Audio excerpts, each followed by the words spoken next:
Veliki pozdrav svima, dobrodošli na kanal Ženski kutak i danas ćemo da pričamo o prvom trimestru trudnoće, kao što ste vidjeli u naslovu. I ja želim da podelim neka moja iskustva, neke moje simptome i nešto što se meni dešavalo. Pre svega želim da vam se zahvalim na velikoj podršci i na prelepim željama na prethodnom videu, tako da hvala vam mnogo. I na početku da naglasim da ukoliko vas nešto posebno zanima da obavezno ostavite neka pitanja u komentaru. Sljedeći video će biti jedan Q&A koji sam postavila na mom Instagramu, tako da obavezno ostanite na kanalu.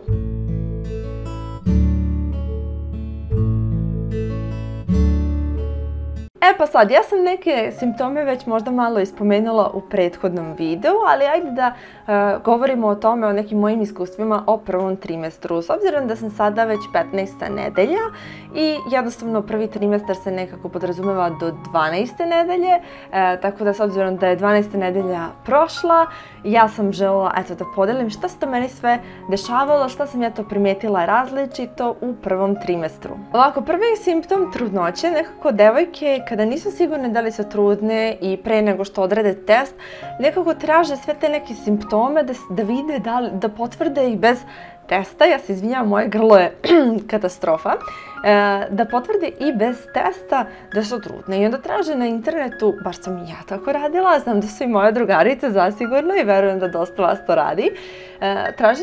Tražila sam i ja između ostalog kao da potvrdim pre svega koji su moji simptomi. Međutim, svi su pisali kao piškiti se, mukati je i sve ostalo. Međutim, ja ne mogu da kažem da sam imala neke očigledne simptome. Zato što kada je reč o piškinju, ja sam imala učestalo piškinje kao simptom PMS-a. Tako da mi je nekako piškinje apsolutno nije bio kao generalno neki simptom trudnoće, da sam ja zbog toga provalila, ok, piškim, nešto je čudno. Znači, jesam piškila češće, znači to je bila neka već na početku tipa 3., 4. nedelja, 4., 5. zapravo, kada tek saznaješ da si trudan. I ja sam piškila češće, ali prosto nije bilo ništa drugačije od onoga što sam, prethodno u PMS-u. Tako da je meni to bilo nekako kao simptom trudnoće. Nakon toga, kada mi je trudnoća i potvrđena i kod doktora i sve, negdje tamo oko 6., 7. nedelje sam počela zapravo da piškim češće. I tek tada sam vidjela koliko je zapravo i šta zapravo znači ići često u WC. Ja sam bila u stanju noću da idem 3 puta u WC. Ja koja noću eventualno ustanem jednom ako sam popila previše tečnosti dan pre ili pred spavanje, ja sam ustajala 3 puta noću sasvim regularno da idem u WC. Tako da je to meni bio, ajde kažemo, neki od prvih simptoma, ali tad si već nekako saznao da si trudan, odnosno da si trudna. Tako da ne mogu da kažem da sam zbog toga odredila da li sam trudna ili ne, ali eto, to je bio jedan od mojih prvih simptoma. Što se tiče mučnine, znači to su, ajde pre mučnine, da kažem još jedan simptom koji sam imala, bol u donjem delu stomaka. Znači, ja mislim da ni najgora menstruacija koju sam ja imala, a iskreno nisam imala iskustva sa previše bolnim menstruacijama, tako da ne bih mogla možda da odredim, ali najbolnija menstruacija koju sam u životu imala nije bila toliko bolna. Znači, bol u donjem delu stomaka, sve vas otkida, niste ni svesni koliko boli. Ja sam jednu noć spavala bukvalno na leđima i stavila sam veliki debeli jastuk, znači ovdje mi je, jastuk je debljine, evo ove, ovako, i ne može ono da se spusti, da se spljeska, nego sam stavila bukvalno, to je veliki jastuk, on je za kaučeve i sve, ja sam ga stavila ispod nogu i podigla sam noge. Koliko me je sve bolilo da mi je više prijalo, da su mi noge podignute, da bi mi to prestalo. Tako da ukoliko neko ima bolove, probajte to, meni je, ne znam ni kako sam došla do toga da sam to otkrila da mi pomaže, ali eto, iz nekog razloga sam nekoliko večeri spavala tako, znači jedno nedelju dana sigurno da sam spavala tako. To je bilo eto neki prvi simptom trudnoće kada je počelo jako da me boli. Tada sam shvatila, ok, nije PMS, nisam dobila, boli jako i jednostavno ne mogu ni da spavam, ne mogu da se namestim, ne mogu ništa. Tako da, eto. Kada smo kod mučnine, mučnina mi je recimo krenula tamo negde u 7. nedelji, tako recimo. 7. nedelja, pa da, mislim da je bilo u 7. nedelji, nisam nažalost zapisivala. U 7. nedelji sam bukvalno, i to samo jutarnju mučninu sam imala, znači, opet moram da kažem da sam bila jedna od srećnica i hvala Bogu što je bilo tako, zato što sam imala drugarice koje su do 5. meseca imale najgore mučnine, ali ja zaista, hvala Bogu, nisam imala nikakvih takvih problema, tako da oko 7. nedelje su mi krenule mučnine i to isključivo jutarnje. Kako sam provalila? Tako što sam, kako je zapravo krenulo, ne kako sam provalila da mi je muka, kako je zapravo krenulo sve to sa mučninama. Bukvalno sam, jedno jutro sam se probudila i uzela sam telefon, pošto je bio na punjaču pored kreveta, uzela sam telefon i krenula prvo vidjela sam da imam par mailova i to je nekako bila moja rutina da odgovorim na mailove dok sam u krevetu i uzela sam da odgovaram i samo sam osjetila da mi nije dobro. Kako sam ustala, skapirala sam da sam gladna. Krenulo je, znači, da mi se vrti, da mi bude loše, baš mi je bilo muka. Odmah sam otišla da napravim nešto, bilo šta da jedem i to je, znači, morala sam da pojedem nešto i čim pojedem nešto, posle nekog vremena mi bude bolje. Ono što sam provalila jeste da odmah čim ustanem uzmem nešto da jedem. Dakle, ja sam možda povraćala ukupno 5-6 puta i to zato što prvi put sam povraćala zato što još nisam provalila šta mi se sve dešava. Znači, morala sam bukvalno u nekom momentu, znači ustanem ujutru, prva stvar idem u kuhinju da nešto jedem, naravno uveče isplaniram šta ću da jedem i onda jednostavno ujutro samo to pojedem i to je to. Znači, nema odugovlačenja. Znači, ako imam neke obaveze, prva stvar koju radim, ustajanje, eventualno odlazak u WC, ukoliko je baš hitno, a verujte mi bilo je, i onda sljedeća stvar je doručak i sve ostalo. Morala sam da ustanem, tako da se nadam da sam ponovo lepo namestila mikrofon. Ono što sam na prvoj kontroli dobila kod doktora da pijem jeste odmah posle doručka folnu kiselinu. Ja sam izabrala da uzmem folat kompleks, to je prirodna verzija folne kiseline, tako da kažem, u pitanju je Terranova. Naravno, sve će vam vaš doktor reći i u apoteci će vam sve reći, ali jednostavno ja sam nekako osoba koja ceo svoj život nije pila lekove, osim ukoliko nisam morala da umirem, jer sve sam nekako rešavala uz pomoć prirodnih stvari i voća, povrća i tako dalje i tako dalje. I prosto nisam želela da, posebno sada u trudnoći, da pijem neke veštačke stvari, tako da sam izabrala ovaj prirodni folat. I vidjet ćete, znači, ukoliko ste u drugom stanju i ukoliko koristite ovaj prirodni, uporedite sa onim veštačkim i vidjet ćete stvarno i po mirisu i teksturi i svemu, vidjet ćete da je totalno razlika.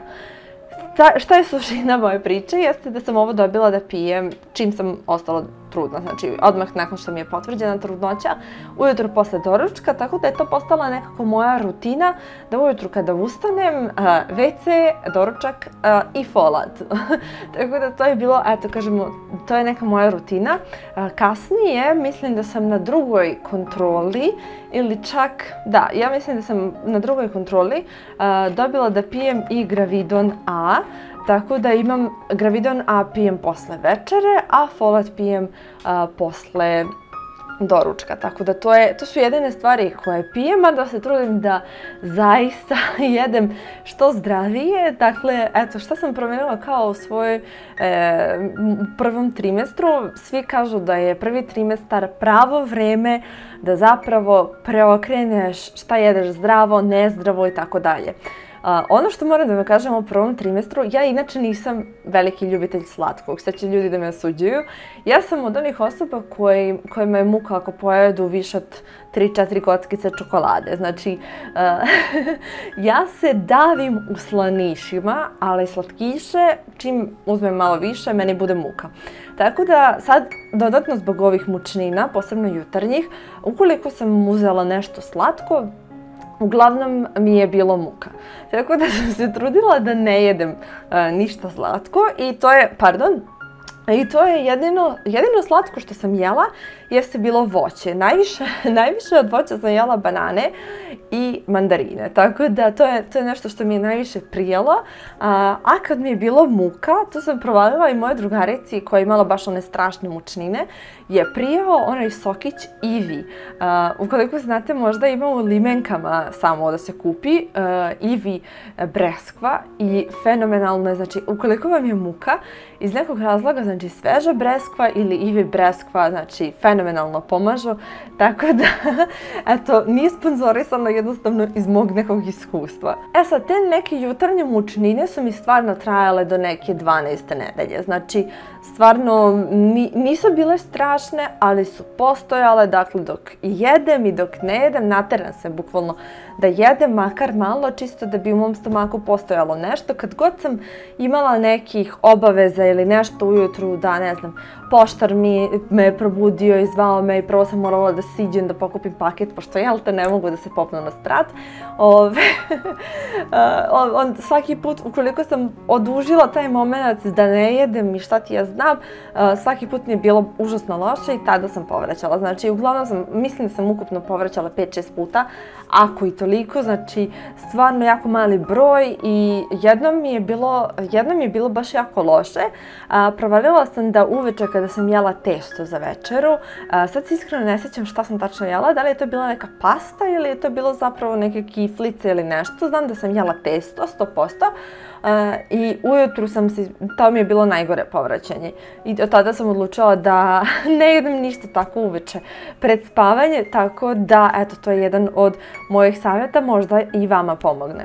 Sad, od nekih drugih simptoma, kada mi se video stomačić da je krenulo da raste, meni se stomačić video tek možda 12. i 13. nedelji. Znači, to kada sam izašla iz 3. mjeseca, meni je krenulo da se vidi stomačić. Tako da, doktor mi je rekao da sam imala zabačenu matericu i da zbog toga da će se kao kasnije vidjeti dok se sve to lepo pozicionira i sve ne zabačeno nego zavaljeno, izvinjavam se, jako sam se loše izrazila. Tako da,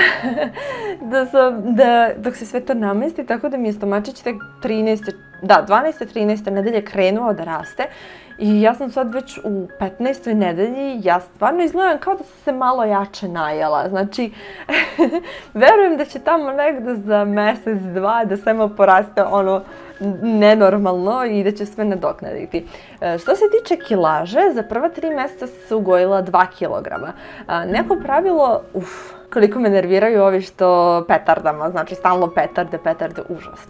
Dakle, neko pravilo koje je meni doktor rekao jeste da se ugojiš 1 kilogram mesečno ili kao do 15 kilograma je nešto kao prirodno. Znači, 1 kilogram mesečno do maksimalno 15 kilograma koje je ono, ne znam, naravno veća beba, normalno, naravno da ćeš se ugojiti više, jel te? Tako da sam, eto, tih 2 kilograma i tačno znam zašto sam dobila tih 2 kilograma i to se desilo bukvalno prvih mjesec, dva sam dobila tih 2 kilograma. Ja mislim, evo sad sam 4. mjesec da sam još uvijek na tih 2 kilograma kao viška.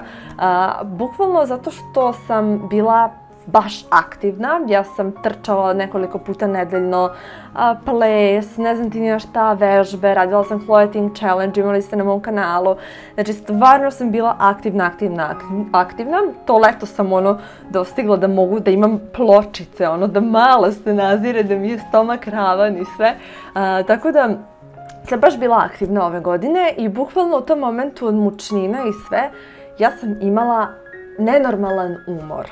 Znači, toliko sam se umarala, ja sam spavala dnevno 10 do 12 sati. Znači, ja vama ne mogu da opišem. Znači, ja uradim nešto, prošetam, ja sam odmah u krevetu.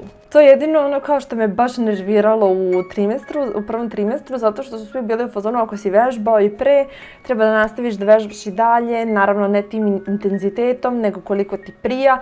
Međutim, ja bukvalno nisam mogla ni da hodam. Znači, jednostavno toliko me sve umaralo da mi je bilo baš jako teško da bilo šta uradim. Tako da u suštini tih 2 kilograma je zapravo ono što nisam bila aktivna, onaj prvi period gdje sam maltene jela istu količinu hrane. Ja poslednji put kada sam otišla na trčanje još uvijek nisam znala da sam trudna, tada je trebalo da dobijem. Ja sam bukvalno htjela da umrem, znači obično trčim 3-4 kilometara, nekada 5. Ja sam na 2 kilometra umrla i odustala. Znači, bukvalno, tada sam primijetila da nešto nije u redu sa mnom. Mislila sam da imam upalu pluća jer sam se tripovala zbog korone. Ali stvarno sam se umarala, to je katastrofa. Tako da tih 2 kilograma, da ponovim još jednom, je zapravo što sam jela isto, a trošila manje i to se nekako vratilo. Kasnije, vremenom se, nakon što su mi krenule mučnine i sve, jednostavno sam jela manje dosta, tako da i dosta sam se zdravije hranila, tako da sam se trudila da ne jedem stvarno gluposti. Naravno, s vremena na vreme uzmem nešto nezdravo, ali u suštini se stvarno trudim da uzmem nešto što zdravije moguće. Također, u prvom trimestru su, nakon, očekivanog PMS-a, jel te nisam dobila, ne znam nije šta, ostala sam trudna, grudi su samo krenule da rastu i grudi rastu i ne zaustavljaju se. I ja bukvalno sam obukla u jednom momentu svoj plesni kostim i bila sam u fazonu šta je ovo nisam ja. Ja nisam mogla da stanem lepo u taj kostim, toliko je bilo sve čudno. Tako da grudi rastu, znači nenormalno. Ukoliko imate male grudi, verujem da ćete se obradovati tome. Ukoliko imate velike grudi, mislim da ćete biti u fazonu ne više, ne želim više.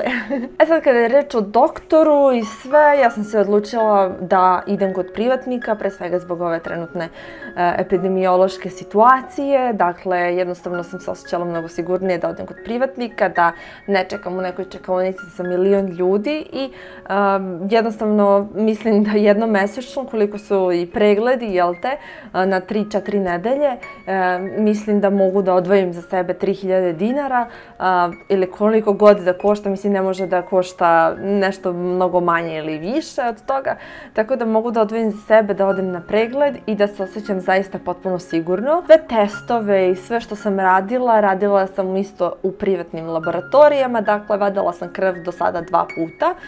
Jednom za čisto da proverite vašu krv i urin, da nemate neke bakterije i slično, kako vam je šećer u krvi, gvožđe, da li vam nešto fali i sve. Meni je bilo sve savršeno osim šećera u krvi koji je bio ispod proseka, s obzirom da ne jedem slatko, nisam ni iznenađena, ali doktor mi je rekao da je to bolje nego da bude iznad proseka, tako da ja sam u fazonu yes. Dakle, urin, isto provera bubrega, da nemate bakterije i tako dalje i tako dalje.